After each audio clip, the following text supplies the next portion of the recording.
السلام علیکم۔ الصلاۃ والسلام علیک یا رسول اللہ وعلی آلک و صحابک یا حبیب اللہ۔ ایک فقیری فلسفہ ہے کہ روح کو پاک کرنے کے لیے درود شریف سے بڑھ کر کوئی چیز نہیں۔ سردار دو جہاں صلی اللہ علیہ وآلہ وسلم نے خود فرمایا ہے کہ میرے اوپر زیادہ درود پڑھو، اس لیے کہ تمہارے لیے یہ پاکیزگی کا باعث ہے۔ جب حضور صلی اللہ علیہ وسلم نے خود اس چیز کا اعلان کر دیا کہ پاکیزگی کا نقصہ درود شریف ہے، تو درود شریف انسان کو اور اس کی روح کو اس طرح پاک صاف کر دیتا ہے جس کی کوئی مثال نہیں ملتی۔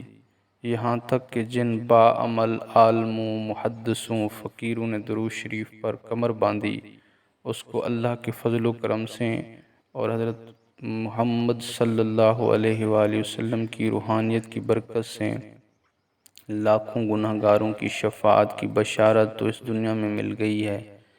ان فقیروں، محدثوں کو اللہ تعالیٰ روز قیامت گناہ گاروں کو شفاعت کرنے کا حق خود حضور صلی اللہ علیہ وسلم عطا فرمائیں گے، جیسا کہ باکمال عاشق رسول حضرت اویس کرنی رضی اللہ تعالیٰ عنہ کو حضور پر نور صلی اللہ علیہ وآلہ وسلم نے حضرت عمر رضی اللہ تعالیٰ عنہ اور حضرت علی رضی اللہ تعالیٰ عنہ کے ہاتھوں پیغام بھیجا کہ آپ بھی امت محمدیہ صلی اللہ علیہ وسلم کے واسطے بخشش کی دعا مانگیں۔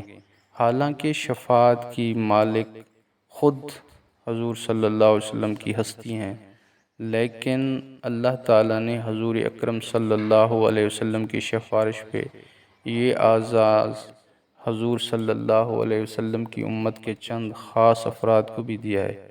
کیا اعلیٰ ترین اعزاز ہے، سبحان اللہ۔ چنانچہ ایک بہت بڑے محدث عالم حضرت شیخ شاذلی رحمۃ اللہ علیہ، جن کی یہ شان تھی کہ 5 وقت کی نماز حضور اکرم صلی اللہ علیہ وآلہ وسلم کے پیچھے ادا کرتے تھے، سے ایک روز رسول اکرم صلی اللہ علیہ وسلم نے فرمایا کہ شاذلی رضی اللہ تعالیٰ تم نے قیامت کے روز 1,00,000 آدموں کی شفاعت کرے گا، کیونکہ تو محبت اور اخلاص کے ساتھ مجھ پر درود بھیجتا ہے۔ تو درود شریف پڑھنے سے آدمی ایسا بلند مقام حاصل کر لیتا ہے جس کا اس دنیا میں کوئی اندازہ نہیں کر سکتا۔ حضور اکرم صلی اللہ علیہ وسلم نے خود فرمایا کہ جو سب سے زیادہ درود پڑھے گا وہ قیامت کے روز سب سے زیادہ میرے نزدیک ہوگا۔